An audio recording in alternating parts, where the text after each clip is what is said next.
বন্ধুরা, নিম পাতা যারা খায় না তারাও কিন্তু এইভাবে শুক্তো করে দিলে চেটে পুটে খাবে। আর নিম পাতা খাওয়া তো খুবই ভালো, মুখের অরুচি কাটায়। এখানে আমি দেখো নিয়েছি কিছু কচি নিম পাতা।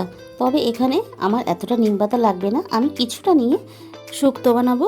আর এইভাবে আমি ডাঁটি থেকে পাতাগুলো ছড়ে নেব। এখানে আমি সবকটা পাতাই কিন্তু এইভাবে ছড়ে নেব। আমার খুব ভালোভাবে এখানে পাতাগুলো ছড়ে নেওয়া হয়ে গেছে। এবারে আমি একটা জায়গায় জল নিয়েছি। আমি এই পরিষ্কার জলের মধ্যে নিম পাতাগুলো খুব ভালোভাবে ধুয়ে নেব।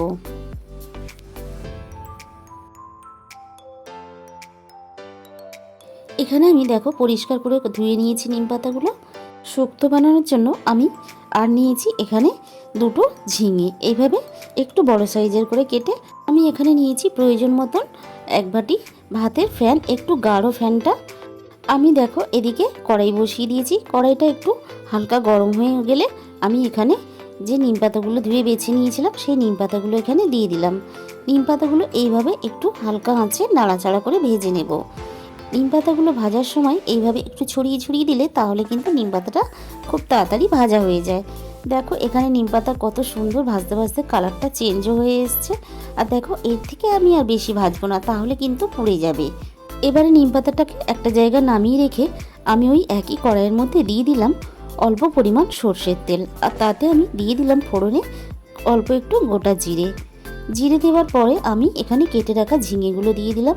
ঝিঙেগুলো এইভাবে দেওয়ার পরে আমি মিনিট 2-3 ঝিঙেগুলো একটু নাড়াচাড়া করে ভেজে নেব। এরপর আমি ঝিঙের মধ্যে দিয়ে দেব স্বাদ মতো লবণ। লবণ দেওয়ার পরেও আমি আবারও একটু মিনিট 2-3 ভেজে নেওয়ার পরে আমি একটু মিনিট 5-এর জন্য ঢাকা দিয়ে দেব।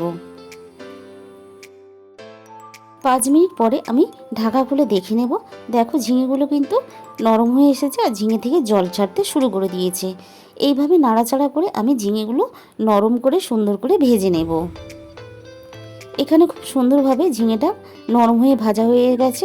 এরপর আমি দিয়ে দিলাম সামান্য পরিমাণ হলুদ গুঁড়ো। হলুদ গুঁড়োটা দিয়ে এবারে আরও একটু নাড়াচাড়া করে নিলাম। এরপর আমি দিয়ে দিলাম 1 চামচ ভাজা জিরের গুঁড়ো। ভাজা জিরের গুঁড়ো দেওয়ার পরে আমি এখানে এক বাটি ফ্যানটা দিয়ে দিলাম। এবার ফ্যান দেওয়ার পরে আমি একটু নাড়াচাড়া করে সব কিছু মিশিয়ে দেব। মিনিট 2 আমি একটু ফুটতে দেব। এখানে আমার মশলা দেওয়ার পরে খুব সুন্দরভাবে সব কিছু ফ্যানের সাথে মিশে গেছে। এবারে আমি এর মধ্যে দিয়ে দিলাম ভেজে রাখা নিম পাতাগুলো এইভাবে হাত দিয়ে গুঁড়ো করে। এখানে আমি গ্যাস বন্ধ করে নিম পাতাগুলো খুব সুন্দর করে মিশিয়ে নিচ্ছি। বেশি ফোটালে কিন্তু নিম পাতা তিতো হয়ে যায়। তাহলে আজকের রেসিপিটা যদি তোমাদের ভালো লেগে থাকে অবশ্যই ভিডিওতে একটা লাইক করো ও প্রচুর প্রচুর শেয়ার করো। আর যারা এখনও পর্যন্ত আমার চ্যানেলটাকে সাবস্ক্রাইব করোনি তাদের কাছে আমার অনুরোধ রইল চ্যানেলটাকে সাবস্ক্রাইব করার জন্য। তাহলে আজকে এই পর্যন্ত।